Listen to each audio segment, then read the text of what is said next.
Good morning once again. This is Prasanna Kumar EM, Assistant Professor, Department of Philosophy, Agarthan Manmal Jain College. I welcome you all once again to the 6 days webinar series uh, as part of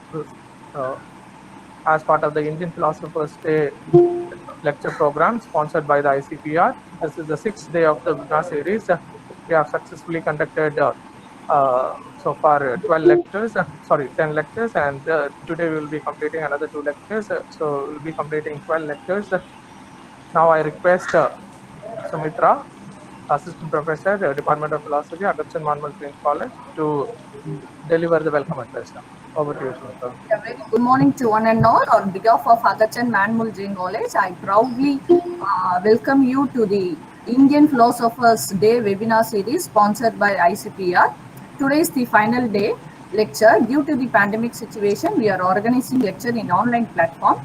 With a great and honor and pleasure, I would like to welcome the chief guest of today's event, Dr. Huma Shankar, Principal, SIES College of Arts, Science and Commerce, Mumbai.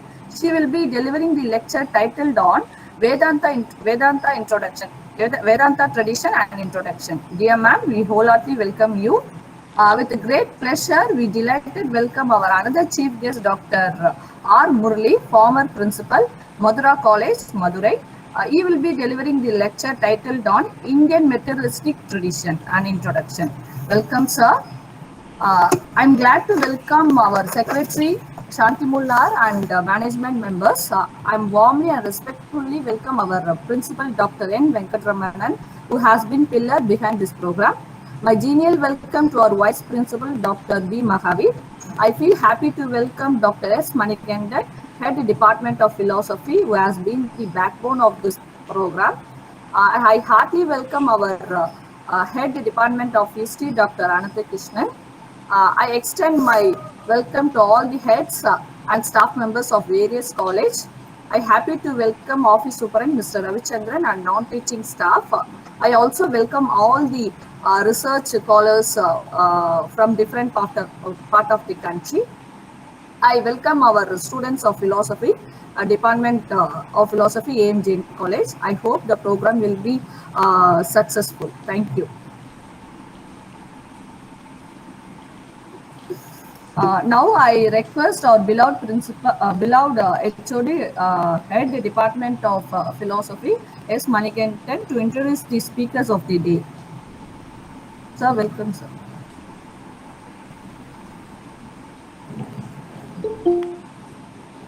Sir, you are in mute, sir. Sorry. Thank you. Okay, sir. Thank you, Sumitra. I welcome you all for the sixth day, the final day celebration. We can say that the Adi Shankara's birth anniversary is celebrated as a philosopher's day in our country, and we are fortunate enough to have the grant sanctioned by ICPR to our college with the blessings of senior teachers and professors who were kind enough to support and encourage us. I welcome you, madam. Respected Pandit Selvam sir, respected Krishna Kumar sir. 6 days he has been supporting us in this program. So far, as Prasanna said, 10 lectures have been conducted. More than 400 participants participated in this program. And today is the last day.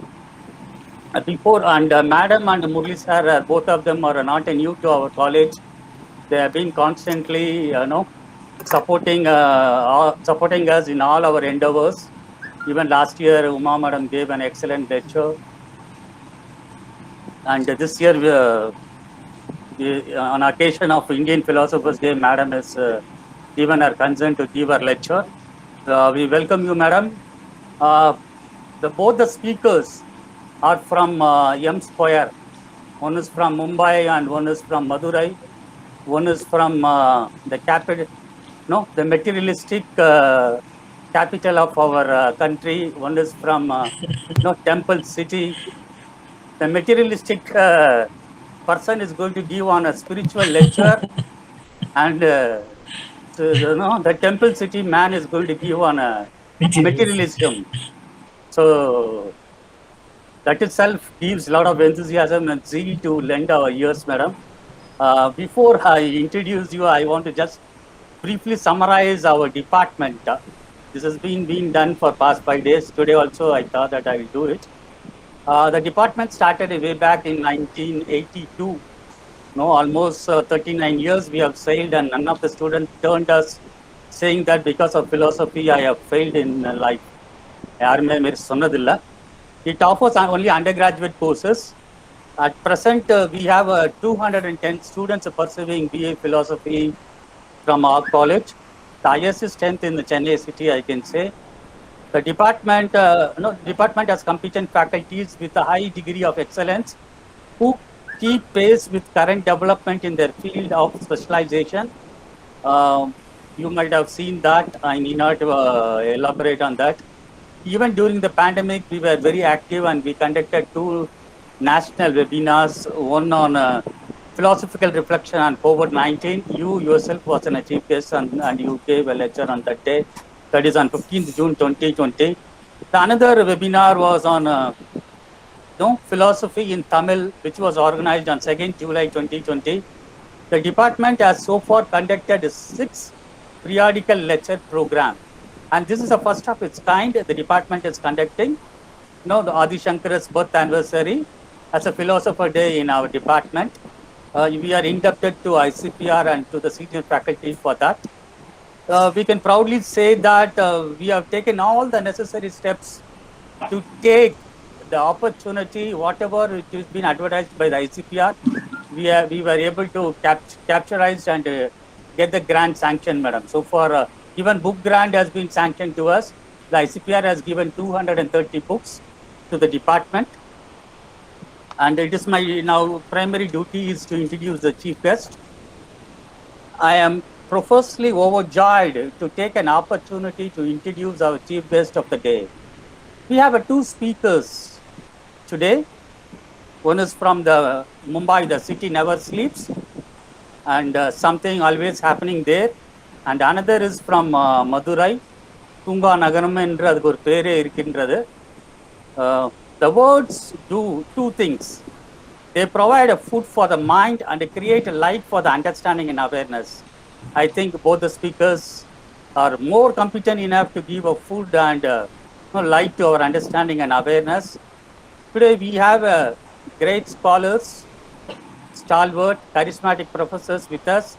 The first we have Dr. Uma Shankar, Principal, SIES College of Arts and Science and Commerce, Mumbai. Our lecture is on Vedanta tradition and an introduction. The second speaker of the day is Dr. R. Murali, former principal, Madura College and Madurai. Both are principals. That is another uniqueness. Both of them are a principal. Dr. Uma Maheshwari Shankar, Principal, Head of the Department of Philosophy, SIES College of Arts and Science, Commerce, Chino, West Mumbai. She is a recipient of Padma Shri Nimbalkar Yoga Mitra Award in January 2017. Former Chairperson, Board of Studies in Logic and Philosophy, Member of Academic Council and RRC and Faculty of Arts of University of Mumbai. She supervised 10 PhDs so far and 5 MPhil students. Since June 1993, almost 28 years, 3 decades, she is engaged in teaching philosophy and psychology to undergraduate students at SIES College of Arts and Science and Commerce.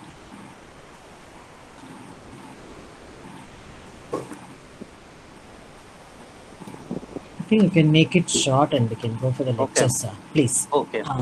I think I am not new to your college. But to the audience, she has participated in many national and international seminars, presented papers like any other academicians. And one thing which I want to really emphasize is that Madam has participated in World Philosophy Congress, which was held in Athens. That is my dream, madam, to visit Athens in my lifetime and go see the birthplace of our great philosopher. Yes. Since madam has traveled across all the continent And Madam has also organized organized international conference and Indo-German colloquium as well as, and she has conducted a number of workshops. And the main thing which I want to stress is that she's an expert in stress management. And if you highlight something, how to maintain and control the stress, that will be the greatest value for this present situation, Madam, in this pandemic. Sure. Everyone is suffering from stress in this pandemic. She has conducted exhibitions in Indian philosophy and importance of yoga. And I end with this quote, Madam. Teachers have three loves. Teachers have three loves: love of learning, love of learners, and the love of bringing the first two love together. I believe that you love. I believe that we very much love in learning from you today, and it is over to you, Madam. Thank you. Jai Hind. Thank you. Thank you, sir. It's a brief introduction about ma'am. It's my great privilege to welcome our chief guest of the day, Dr. Uma Shankar, to deliver his speech. Welcome, ma'am. Yeah. Good morning. A very warm welcome to all. I am so happy that I've been invited to Jain College once again to deliver a talk in a more academic sense. I'm so happy, Dr. Manikandan sir, Ramthakrishnan sir, and my most revered Paneerselvam sir, my friend Murali, Prasanna, Sumitra, and a host of others whom I'm not able to much see on the screen. But I'm indeed honored to be with you all to give a very brief introduction on Vedanta. So I may not be able to do justice on it because as all of us who are all walking through the path of philosophy, we know how difficult it is to cover up a topic like Vedanta in just 45 minutes to 1 hour. If you take up even one school of Vedanta, it's going to take a whole of lifetime to understand and comprehend. And I'm taking a very bold step of creating a kind of an interest in all the students. I'm told maximum are the first year, second year, and third year students, budding philosophers who are the target audience today. Thank you so much.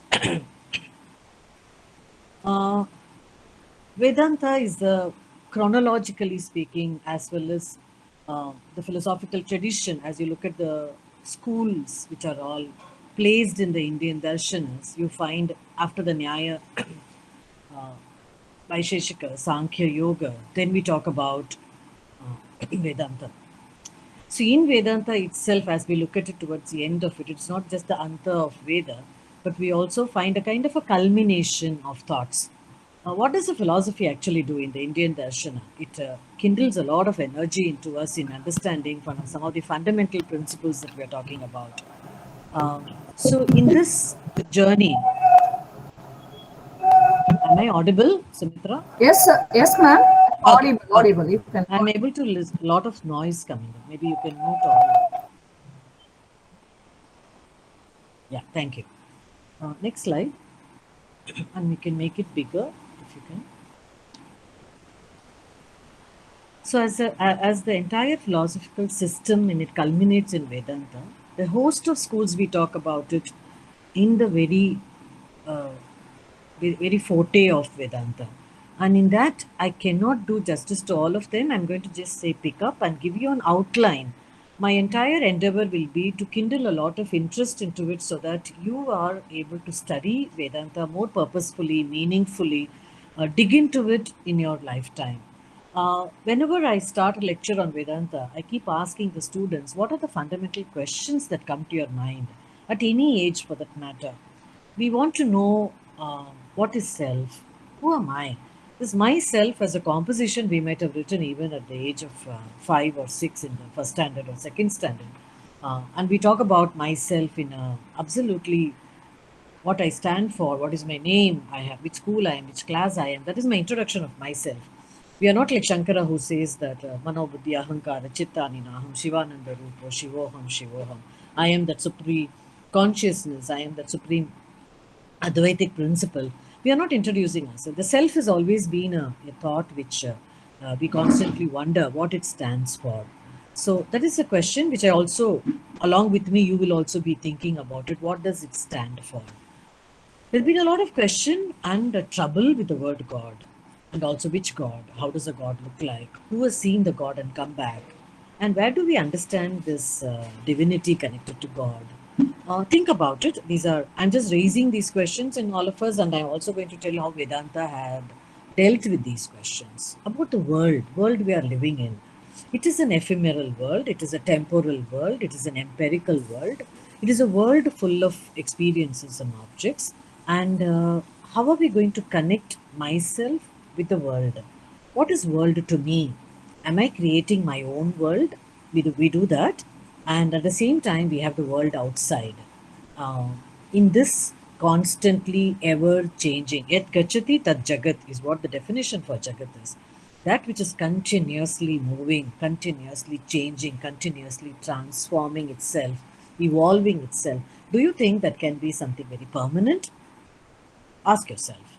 We also want to know about our life. What is our life? Fundamental question about where am I? What am I doing? Why have I come into it? Some of the teleological questions harp in our mind.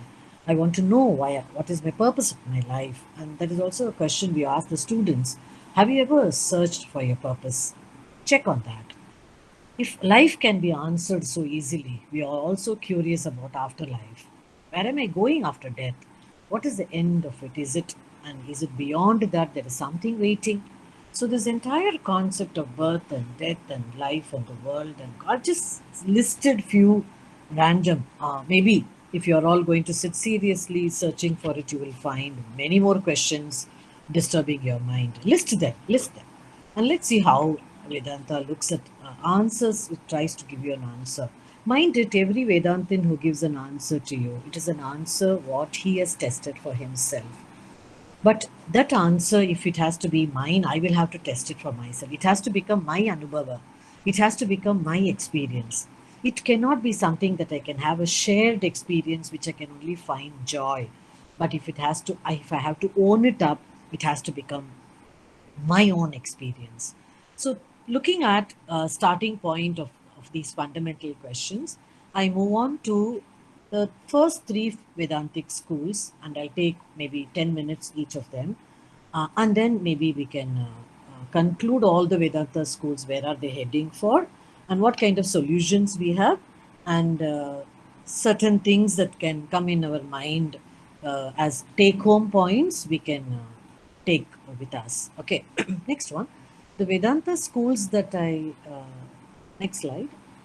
Vedanta school that I'm talking about are the three predominantly known to all of us. That is Advaita Vedanta of Adi Shankara, Vishishtadvaita of Ramanuja, and Dvaita of Madhva. Prasanna, can you go to the next slide? These are the three schools we constantly talk about as Vedanta schools of thought. We have innumerable books writing about it. What did they do actually? What did the three great thinkers, uh, do with these questions that we have raised? Shankara, who came in the 8th century, though nowadays there's a lot of debate on his very birth date is being questioned. I'm leaving it aside. We are not historians, nor are we going to debate on the date of Shankara, assuming what Max Miller, Radhakrishnan, and many other host of people have agreed.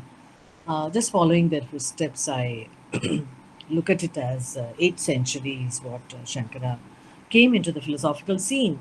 And his main mandate was to bring back the value, the knowledge that has been treasured, hidden in the Vedas, in the Upanishads, in the Gita, so the Prasthanatrayi, and he thought he has to make the people of the future as well as those days, what was the present, to give a meaning to all of them. So he started writing about it and talking about it. He was a great debater, he was a great orator. How do we know all that? It's because of people who talk about it from the literature that we have, from his what he wrote in the box, which has been today converted into a lot of printed material. There we find Shankara have been a prolific writer. So, in nutshell, what does Advaita Vedanta stands for? first let us understand that Shankara claimed at all times that I am not starting or inventing a new system of thought or a new philosophy in India. It is not out of humility or modesty, but Shankara wanted to say very clearly that he is propounding a system which has been already embedded in the Vedic tradition. And therefore, he only reiterated the fact that Advaita Vedanta, the concept that there is only a single reality, there is only one reality without a second, which is very, very important. Because even in a monotheistic school, we find there is only one reality, one God. But very important, the difference between Advaita and the others are Advaita believes there is one without a second is very important. That is where the non-dualism concept comes into it. So Shankara talks about that principle, Brahman, which the Vedic literature and Upanishadic literature we find a host of verses talking about it. So that principle, which Shankara calls it as Brahman, if I have to just talk about Brahman in terms of its metaphysical attributes, in terms of Sajatiya, Vibhati, Veda, or what does it stand for, how do I define it, I think it will take a lot of time. I can't do justice to it. In nutshell, what Shankara meant by was Brahman is an underlined uh, a force, you may call it, consciousness, you may call it, which sustains everything, which is enveloping everything. It encompasses everything. So we talk about metaphysical attributes like omniscient and omnipresence, and omnipresence in everything is what Brahman is. So the Upanishadic statement, in order to make us understand the Mahavakyas that has been picked up from various Upanishad, which Shankara made use of it, he said that I am Atma Brahma, Prajnanam Brahma, Tatvamasi, Aham Brahmasmi. So everywhere, what sustains everything in the world around is that principle, and that principle is present in you and me. So you are that, and I have to realize that the same principle is also within me. Now, it is so easy to talk about it. How do we realize it? It's not a kind of a magical moment that Shankara said it and we got it. It doesn't happen like that. So there is it calls for a discipline, it calls for understanding, it calls for in nutshell, you have to prepare yourself. That curiosity should be there in us to know what that Brahman is. Can I have that Brahma Anubhava? Can I have it now? Or is it only for chosen few? Is it possible for, if I put in a lot of effort, that I can get it? So when you ask these questions, Shankara was extremely confident and positive in it. As a passionate Vedantin, I will side with Shankara while talking about it, because, of course, it is very an intellectual exercise. It is meant open or clear to everybody. What he called it as, if one has to realize what Brahman is as a supreme principle, where is a role for the second one that we asked for is God. So in Advaita Vedanta, there is a presence of Nirguna Brahman, which is what for Shankara is just Brahman. We have called it as Nirguna Brahman. We also spoke about Saguna Brahman, which is what we call it as Ishvara or God. So what is it that differentiate these two? In all probability, the literature, especially the Upanishadic literature, the Vedantic literature, they all felt that it is so difficult to understand, grasp what Brahman is and own it up as it's me, Aham Brahmasmi. If you have to come to that stage, it is so difficult, and therefore if Saguna Brahman as being taken into consideration. My own professor, Dr. Mudgal from Mumbai University, he used to, in his book, he has called it as a double-decker philosophy. In one sense, critically. In the other sense, Shankara accommodated Nirguna as well as Saguna Brahman. It apparently looks like a dualistic, though it is definitely, it is a non-dualistic system only. He never compromised. Shankara was not, he did not got carried away by what Brahman is, or what Saguna Brahman is. So Brahman for him is that which is in all probability stands for that Nirguna state, Nirakara, Satyam Jnanam Anantam Brahma, what the Chandogya Upanishad talks about it. all that from the Upanishadic literature, he could take a support of it. Advaita stands strong, stands tall in the entire Indian philosophy because of its understanding of the word Brahman is also giving importance to Maya, which Shankara could use it far more intensely and intently in all his writings. He has written even Maya Panchakam, 5 stanzas only on Maya. Though we do not find so frequently used in the Vedic literature, but Shankara used it very, it was very convenient for him to use Maya in order to explain what Brahman is. It, since it is only an introductory talk on Vedanta lecture, I will not go into detail of these concepts. Maybe if time permits later on, we can always take it as a sequel. Second is on the self, which was also the question we raised. Self at the microcosmic level, Shankara called it as Atman, and therefore Atman and Brahman as one. So where does this microcosmic self and the macrocosmic Brahman becomes one or identical? So with a lot of illustrations and a lot of Upanishadic connotations, Shankara could, bring home a very interesting point of reference to connect Atman and Brahman. So moment we talk about Advaita Vedanta, what comes to our mind is what it stands for Brahman and what it calls about Atman. And the third very important is the connect between me and what I'm talking about as a supreme principle, the underlying principle, that consciousness, that which is inexplicable, anirvachaniya, that's how Shankara referred to it, and the connection with the world, because world is what I'm constantly connecting, right? So this materialistic world, this empirical world, this temporal world, this ephemeral world is constantly in connection, in tune with me. How am I going to get rid of it or call it as not real? There are a lot of misconception that we talk about is Shankara disowned the very presence of world or called it as illusory. A true Vedantin will not accept that, because Shankara did not call the world doesn't exist. It's apparent existence, the concept of a mithya, the concept of adhyasa. These are the very strong words which Shankara used it in order to give its relative existence. Since we need to cover up all the Vedanta schools, I will just sum it up with Shankara with 2 more aspects which students of philosophy can ponder over, think about it also, search for literature which you can read it, so that by the time your philosophy lectures happen on Advaita Vedanta, it may become more clear to you. He said that there are 3 states of experience. You know that we have Jagrat, Swapna, Sushupti, and the last one as Turiya. Correspondingly, he also spoke about 3 sattas, the 3 states, Vyavaharika, Pratibhasika, and Paramarthika.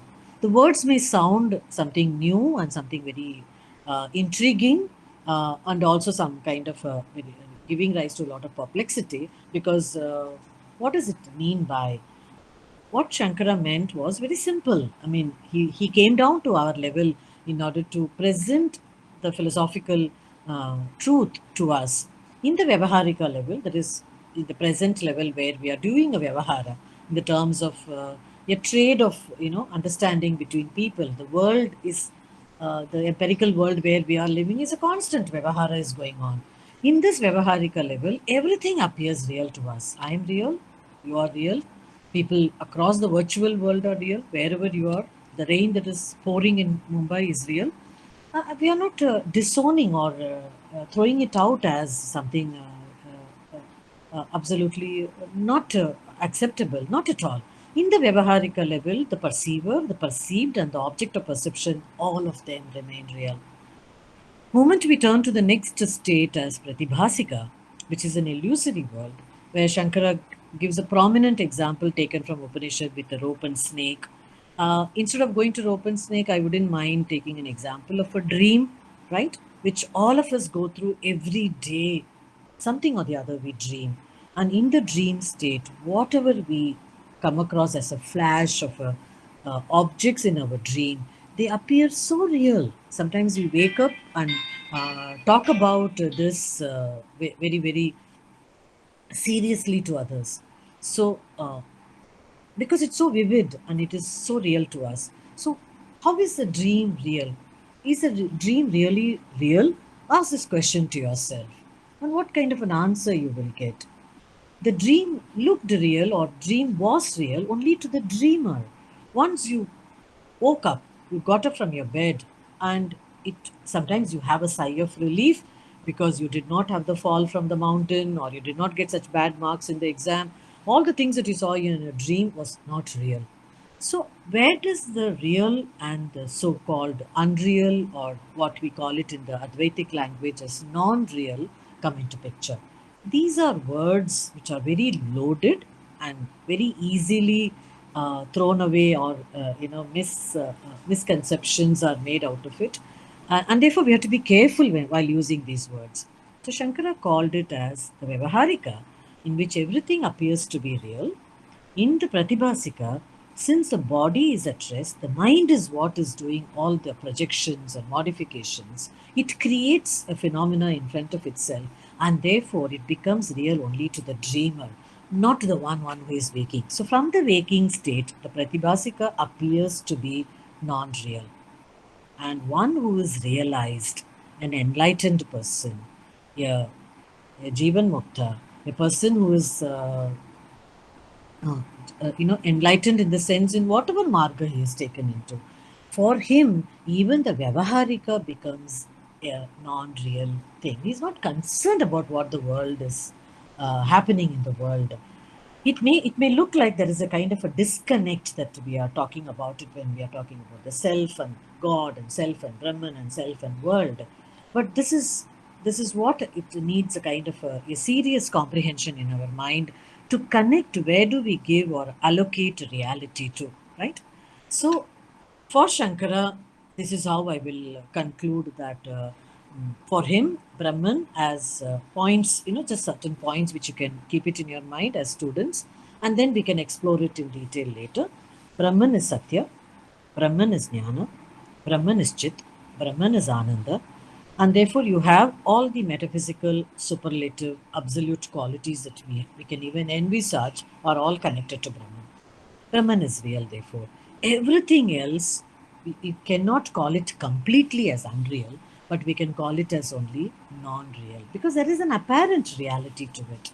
As long as we are in that state, as long as we are dreaming, the dream looks so real. Once we wake up only, you find that as non-real. These kind of examples will help us to understand what Shankara meant as Brahman as that non-dual reality. If somebody had asked question to Shankara, how do you think that we will be able to grasp it and remain in this, hold on to the Advaitic feeling, Advaita Anubhava, how can we have it? So a very simple take-home points that you all can ponder over. That he said that there has to be a discipline for it. Suddenly, like a magic, one day morning, 10 o'clock, I cannot get enlightened and say I understood what Brahman is. It's not possible. And therefore, he talked about as Viveka, Vairagya, Shat Sampat and Mumuksha. Viveka is a quality of discrimination, a quality that helps us to sharpen our intellect. What is important is what is true and what is untrue, what is Atman and what is Anatman. What is Brahman and all the other things are not so real to us. This distinction can come not just by reading books, that also Shankara made it very clear. Vijñate paretatve shastradidistu tatpala. Agnyate paretatve shastradidistu nishpala. In Viveka Chudamani, Shankara made it very clear. The ajnana of not reading the Vedic texture will also not lead you anywhere. By having read it also, it cannot guarantee you the knowledge that we are talking about.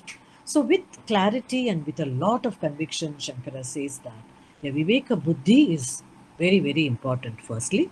Second, the dispassion, the Vairagya, that attitude of disowning things and not getting into the surrender mode, which I will take it up in the Vishishtadvaita more clearly.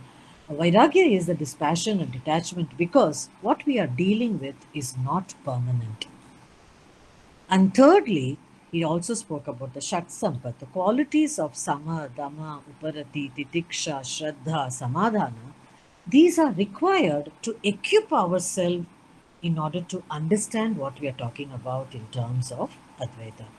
And lastly, that mumukshutva, that restlessness, that curiosity, that powerful, intense feeling to know, a very pleasant disturbance, which want you to probe into it. And that is what marked even Shankara as Shankara today. So unless all of you, all of us were all now as philosophy people, we were all to a larger extent we are all mumukshu because we want to know what the truth is. Whichever pathway we may take it up, that is different. But the very aspect of that curiosity, that inquisitiveness, that earnest feeling, that thirst, that urge to know, that is so important for a philosophy student. Only then you will knock at many doors in order to get that right wisdom. So Shankara says that the sadhana chatushtaya can lead you to liberation, which is the goal of any in the Indian philosophical schools talks about it. I'm not getting into what liberation is at the end of it, and I'm concluding all the schools. I will just throw a little light on it. So to Shankara, it is knowledge, knowledge, and knowledge alone can take you to the highest level. All the other things may be helpful, but it may not take you to the end result that we are talking about in Advaita Vedanta. The second one is Vishishtadvaita, which is propounded by Ramanujacharya. This also comes under Vedanta school. After around 200 years later, Ramanuja came into the philosophical scene. Two things was his target. One, to refute Advaita Vedanta. That's how philosophical schools of thought are. You can go to the third slide to show Ramanuja, please. Ramanujacharya, one of the things is to refute Advaita Vedanta because from his standpoint, Vishishtadvaita spoke about that Brahman which Shankara spoke, which is Nirguna, Nirakara, can't be seen, can't be touched or attached, and all that. What is the purpose of it? How can I ever understand Brahman? How can I even comprehend Brahman? It's just not possible. So, what Shankara, as I told you about the double-decker philosophy, what Shankara spoke about in the lower strata as a Saguna Brahman, that Ramanuja took it up as the fundamental, ultimate principle, which he called it as Narayana. So there was a nama given to it. Moment there is a name, there is a function, there is a purpose, and then you can add many more things to it. The nama, name and form somewhere limits everything according to Shankara. But for Ramanuja, even the name and the form are limitless because you cannot envisage the infinitude of that form. So it may look an apparent, I will not call it apparent because Ramanuja very forcefully, with 7 arguments, as a Purvapaksha, he throws away the Advaita Vedanta, the concept of Brahman itself, and the concept of Maya, and a host of other things. That's how the philosophers always talk about it in terms of one system of thought which has been accepted for centuries. You have another new school of thought which come forward. In nutshell, let us look at Ramanuja. For him, jnana is there, that's okay, it's important. But for him, concept of, because there is a form, there is a name, there is a purpose to seek that supreme reality, Narayana. So what comes forth surging from inside, simmering in totality, is bhakti. Devotion is supreme. You cannot compromise or reach the highest goal just by in terms of an intellectual exercise of thinking about or comprehending what Brahman is. It is not possible. So Vishishtadvaita stands for Vishishtadvaita. By definition, it is a qualified non-dualism. It is non-dualistic in the sense of that Narayana is supreme. So you cannot understand Narayana in terms of that what we consider the way we understand God. So he gives all those beautiful, metaphysical, religious, aesthetic, moral attributes to Narayana. So he's infinite, he's the most beautiful, Bhuvana Sundara, he's strong, he's Prapanna, he's one who saves the world, he's a savior, he's the one fountainhead of values. He's, you just cannot comprehend what it stands for. So Ramanuja's goal was, if you want to understand or comprehend what that supreme Brahman as Narayana is, you have to surrender. You have to have that bhava of bhakti. So the highlight of Vishishtadvaita is the not just the devotion. Devotion is what? Devotion is intense love, intense, passionate love towards God, and you're able to do everything because it is we are all puppets or agent in the hands of God, and therefore I have to completely surrender to God. So that is very very important for them. So bhakti is taken up at the top level. The second thing, the highlight in Ramanuja's philosophy, is the concept of prapatti, which is very unique. Prapanna is a person who has that quality to surrender. Now we wonder, what is it that I have to surrender to God? What is it that I have to surrender? So in the schools connected to Ramanujacharya, Vedanta Desika, and so many acharyas, alvars who have come into in the entire Vedanta tradition, Vishishtadvaita tradition, they spoke about this in a very, very strong sense of it. So Ramanuja says that when a devotee is seeking the highest or the supreme Brahman, he is reaching towards that goal which is attainable to him, because in what sense it is attainable. So they define the very aspect of liberation in 4 terms: Samipya, Sarupya, Salokya, and Sayuja. So when you ask for and come closer to divinity, you almost come in terms of seeing the Rupa, Samatva Rupa of divinity. So you find almost everything as divine. That the Sa Rupa, you are able to see the Rupa of divinity. You come a Sa Loka, you want to get into the Loka. We talk about heaven, but where is Paramatma living? So you talk about Salokya. And thirdly, it also talks about it as you have Sarupya, Salokya, Samipya. It is Samipa, it is nearness, proximity. Lord is not somewhere very far away. He's so much close to me, because with bhakti I'm able to connect that bridge so close. So he's Samipya. And lastly, he also talks about a Sayujya. Sayujya, with a huge word, with a lot of yoga students, you all will understand, we talk about a sense of union. So you come closer to it. What Ramanuja's final, kind of a Parthian shot that he gives is, you can come very close to Narayana, but you can never become Narayana. You can only become part of him. You become that Amshi Bhava. So you only become an Amsha of it. Unlike in Advaita Vedanta, we talk about in the Jivan Mukti state as complete identity. So Brahmavit Brahmaiva Bhavati, what Upanishadic statement which Shankara upholds it very well. Aham Brahmasmi comes to a level where I can become, or I become Brahman.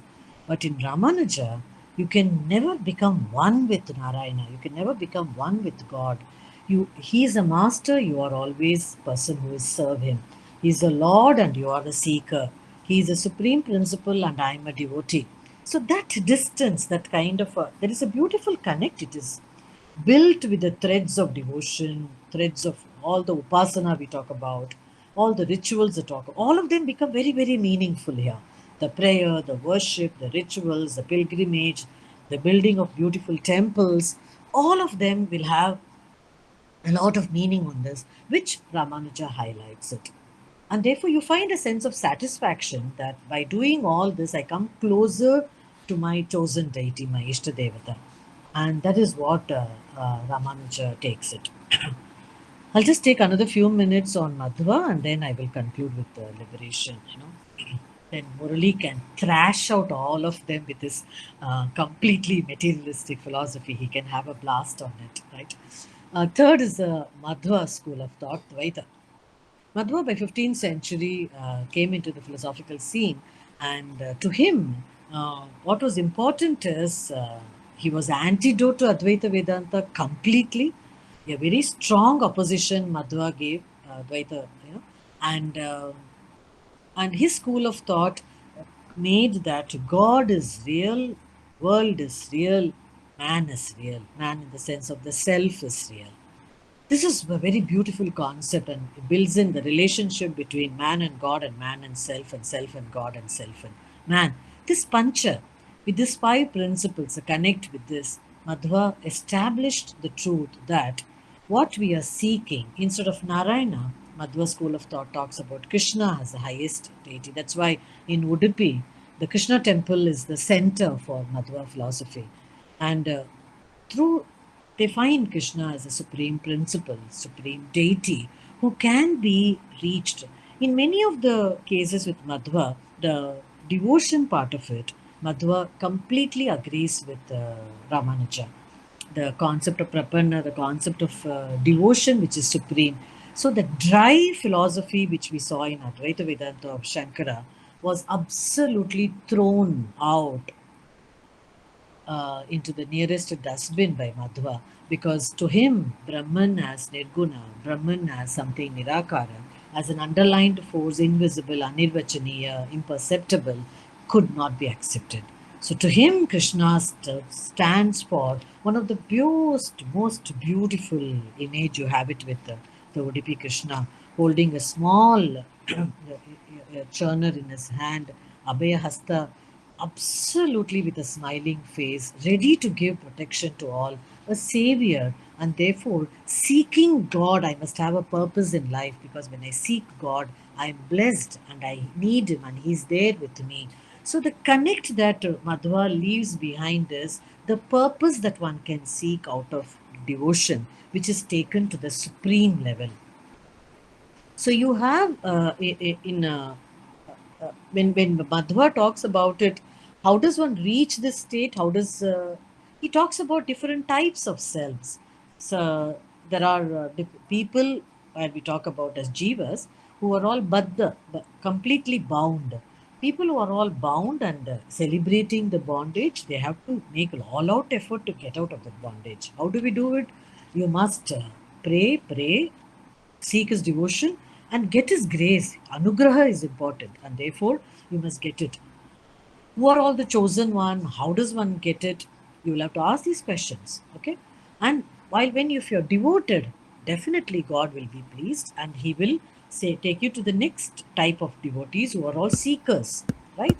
Then you also have some of them who are absolutely, realized in the sense of that they are so much closer to divinity.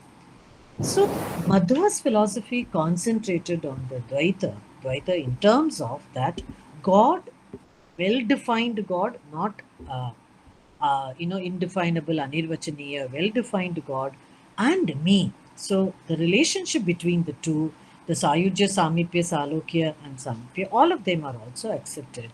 But devotion takes a permanent and the final. So these are the 3 fundamental basic schools of Vedanta. We also have some of the other, which in the last slide I have shown it, which I'm not going to talk about it today, just to give you that the Vedanta school does not end with Madhva. We also have Vallabha. His marga is called Pushti Marga. It's called Shuddhadvaita. Then you have Nimbarka, which is it is called as Dvaita Dvaita. Dvaita Advaita. He calls it, Nimbarka calls it, it is a mixture of both Dvaita and Advaita. Those who are interested, as you are all going to be students of philosophy for continuously learning some of these schools of thought, you can read it and learn it, with the various books of Hirena and C.D. Sharma and all the others. You will get a lot of insight into it. Chaitanya came much later as a Gaudiya Vaishnavism, celebrating Radha Krishna Bhakti from Bengal, moved on up to the northern states, and Swami Narayan, which is a typical from Gujarat, Ahmedabad, and again it flourished very well because it created a sampradaya by itself. So the Vedanta school does not end with this. There are people still talking about the followers of these traditions. what what the lessons that you get it out of these schools of philosophy under Vedanta is either it is about self-realization or it is about God realization.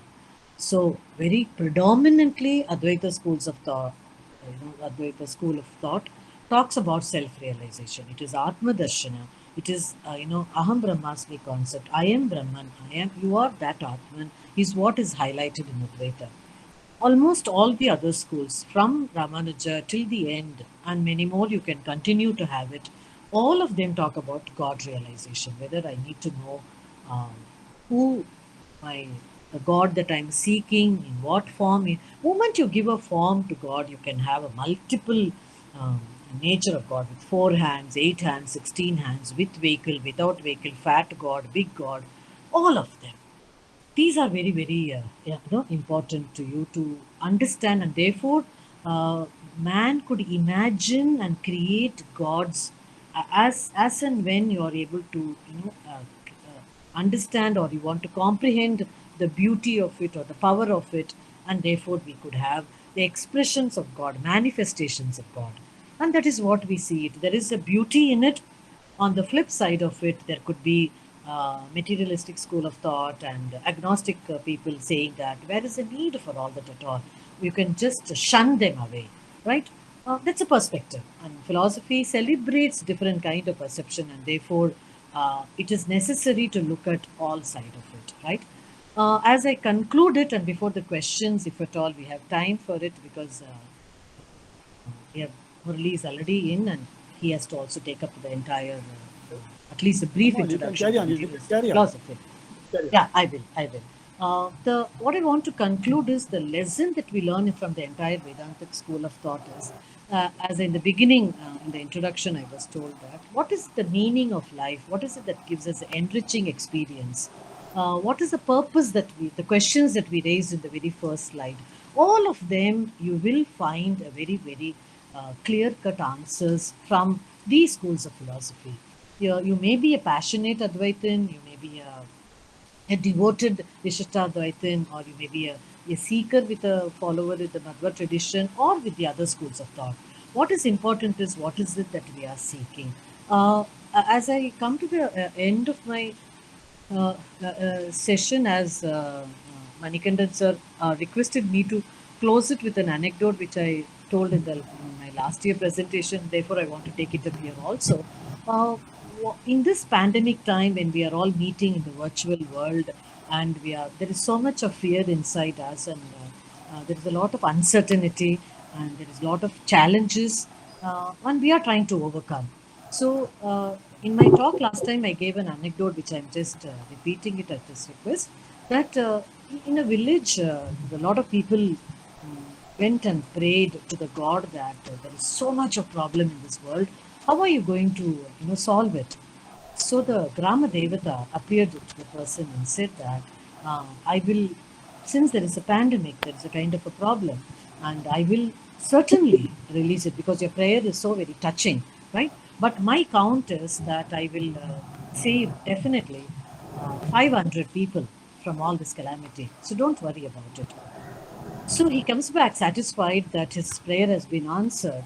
But the end of the month, after a few months, days passed by, there were 5,000 people who actually died.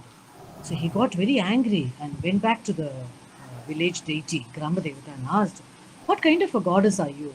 I asked you to help the entire village, and so many people died. Your count was completely wrong. What happened to your mathematics?" Right?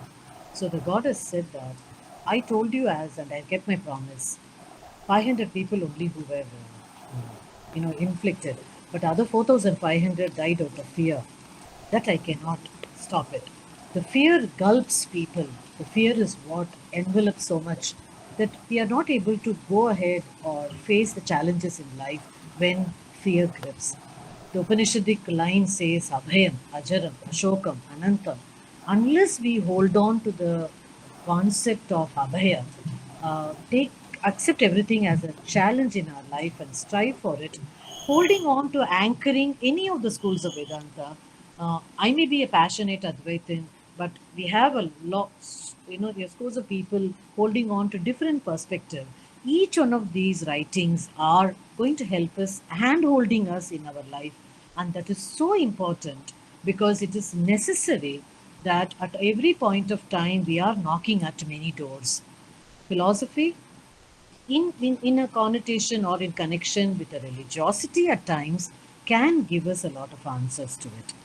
So another connect which, as Manikandan started off with a lot of M's, I come from the land of not just as the materialistic capital of the country, but also it is a land where Mahalakshmi resides, and Murali comes from where Meenakshi resides. And let this goddess help us in understanding the problems and the questions in our mind, which will definitely take us to some extent where we are able to grasp the truth in some format or the other, whatever we are seeking. As Krishna says that ye yadha mam prapatyante tam tathaiva sujamyaham. Whichever path you may take, irrelevant of from whatever way you have started off with, you will be able to reach if you are able to hold on to your conviction, your faith, and your. May all the great Vedanta scholars, Acharyas, Shankara, Ramanuja, Madhva, the host of them, bless all of us and all the students of Jain College. Thank you so much. I'll stop here. Maybe for 10 minutes I can take some questions and then go ahead. Thank you.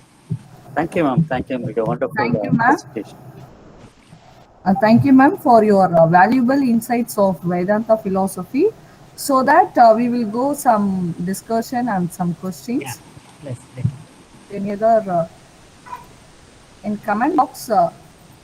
I think Valmiki ma'am posted one question, ma'am. Yeah. My question is Ramanuja is a spiritual institution.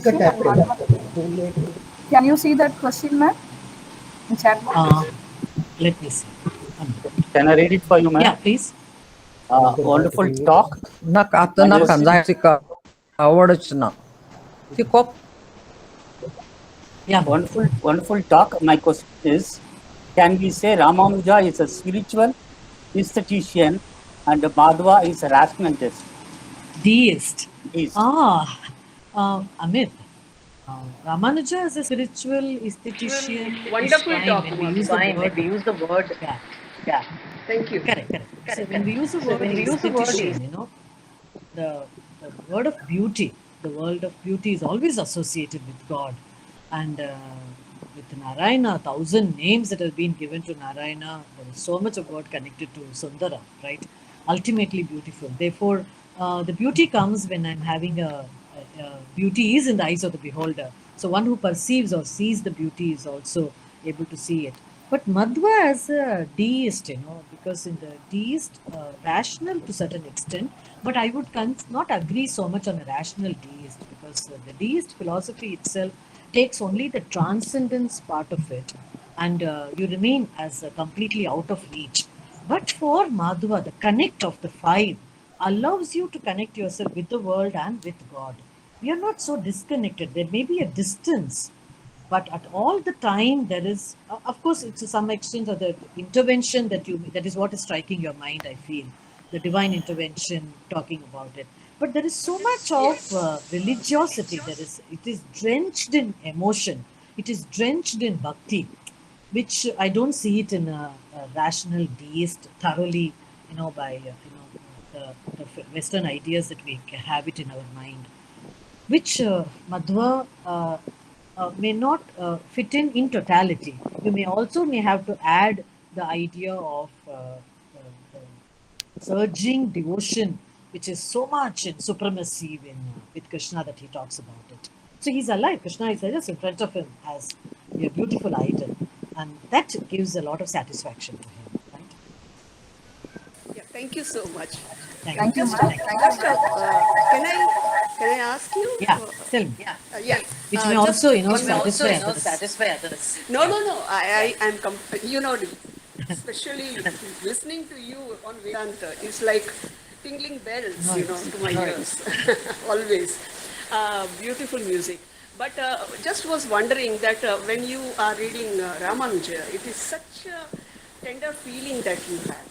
the flow, that the way he describes Ishwar. And when you see Madhva, he is so strict in that way. Well, anyway, we have Pushti Margin, as you know very well. Correct. So We all will not change. elaborate I love rituals that. and decorations at home, you know very well. That is there. But somewhere he keeps in mind, I was thinking about the constructive pantheism which came in the medieval period, and Correct. before that, the deistic approach, which was the rational outcome. Do you think somewhere? I'm not denying Madhva- the connect that you're bringing. I'm not Yeah. denying.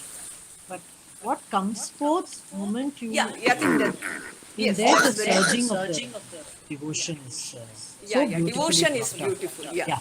So that doesn't comprehend the other side with rationality. Now, my only query was: is devotion the outcome of rationalism for Madhva? Because with Madhva, the intellectual, the Viveka Khyati, the Viveka so much which Shankara talks about, intellectual. He's not giving so much Yeah. hold on that. On the contrary, he refutes Shankara so much. Yeah. Profusely. That's true. Hello. Hello. Yes. Yeah. Thank you. Hello. Namaste, ma'am. Tell me. Namaste, ma'am. Dr. Meeta Shana. Namaskar, Uma Shankar tell ji. me. I wanted to a small point, namaste. Small point, because I have done Madhva in my PhD. Yeah. He included in his bhakti knowledge also and vairagya. Definitely. He said without the Yeah. knowledge of supremacy of God, Supreme. you cannot have highest bhakti. Precisely. So only when That there is is a true. highest knowledge of God, there can be a supreme bhakti, amala bhakti, or whatever. Correct. Bhakti, Yeah. he said, that have highest parama bhakti. Then only you realize God. So the knowledge part is already included there. And secondly, in his Yeah. definition of God, he said not just Krishna, but Vishnu. He added the Vishnu word also. first Vishnu, and avataras all he included. Because avatars is accepted And, by him in totality. all he accepted as of equal importance, but it is knowledge is also a part of it, and vairagya. So I think that it includes knowledge also. So it is okay as a Okay, absolutely. part I do of not deny. sadhana and all. It is okay. Yeah. Thank you, ma'am. That's all. Only Yeah. one that is Good bhakti observation. includes of vairagya and knowledge. That's all. See, when Thank you. Madhva concludes his entire position, having taken into, and that's why even you find the Maharashtra saints like Jnanadeva and all, Jnanottara Yes. Bhakti, he talks about it. Yes, Where the yes, Jnana yes. is not dismissed in their Bhakti at all. That was Yes, not the yes. way I want you all to be mistaken. But when you cover it up entirely, what surges up, that's why I was using the word, or that which culminates, moves ahead, is so much of with the manifestation, whether in the form of Yes, Avatara yes. of entire Vishnu or with as Krishna, because the Udupi as a center, you are Yes, able yes. to see, and therefore all the knowledge, all Vairagya, everything merges in that beautiful form where you can have the total surrender. Very nice. Thank you, Meeta. That's very true. Thank Yeah. you, ma'am. Thank If any other discussion about Pani sir, want to give any comments? Anathu sir, you want to? So probably I would just try to recount that the changing times from the Shankara to the Madhva, the philosophy has also changed probably with the times. And Yeah. probably that is why I would like to, after the Shankara, you have the phenomenal Bhakti movement. And the Bhakti movement, it becomes extremely transcendent. The Vishishta Advaita is there. And then when you have the, the invasions across, there becomes a Yeah. unity which we see in Madhva. Probably Yeah. this is what I would like to recount with Very- historical and the philosophical Historical perspective, yeah. Yeah. You are able to see the time frame in which each of them emerged, and they had a purpose to fulfill at every time a history that's been created in front of them. Right. Thank you, ma'am. Thank you, sir. So, Padin Selvam, sir. sir, Sir, Ravi. I don't have actually any question, but I would like to appreciate my good friend Maji for her wonderful talk. I'm very happy that she has taken the core of Vedanta, which I would say is a dominating feature in Indian philosophical tradition. But I would like to know from you, in many of the textbooks, it is said that in Madhva, when he classifies the souls into three categories, he is of the view a group of People. souls can never be liberated. Yeah. So how could we accept such a understanding? This is my, Yeah. I mean, always this troubles Correct. me. I share the same platform, sir, because it becomes very disturbing that some of them are condemned to be bound. When will the anugraha come? When will the grace come? When will Krishna ever open his eyes to shower on it? But you get the answers from their followers of Madhva also over a period of time after a long journey. He will shower his grace. We don't know when the gates of the heaven will open. These are questions, and also I have a feeling with Madhva in the sense that in what way am I even condemned that I am Buddha? In what is the Correct. qualification that you're going to give it to me, and when can I change the qualification? So there are a lot of questions for me also in my mind for Madhva, which I do not, in spite of a lot of scholars with whom we have read or book, I share the same kind of lament that you have, even I have it, and it's not getting justified. Correct. And Correct. I Correct. can't say some souls are at all times Buddha, and some of them are emerging, and some of them are liberated because where is the choice? Who makes it, and why? I want to ask this question to Krishna himself, and Thank you. then only you can. I do have that. Very true. Yeah, yeah. Thank you. Thank you. Wonderful lecture, Oman. Thank you, sir. Salute you. Thank you, sir. Thank you so much, sir. Any other audience, you have any doubt, any questions, you can ask, ma'am. I think it will be clear, valuable presence. I think so, ma'am. So, thank you so much, ma'am, for your kind reply to our audience. Thank you. It shows your kindness. Thank you so much. Shall we move on to the next lecture, ma'am, with your permission? You have all right Second- to bombard all the schools now. Thank you, ma'am. Thank you so much.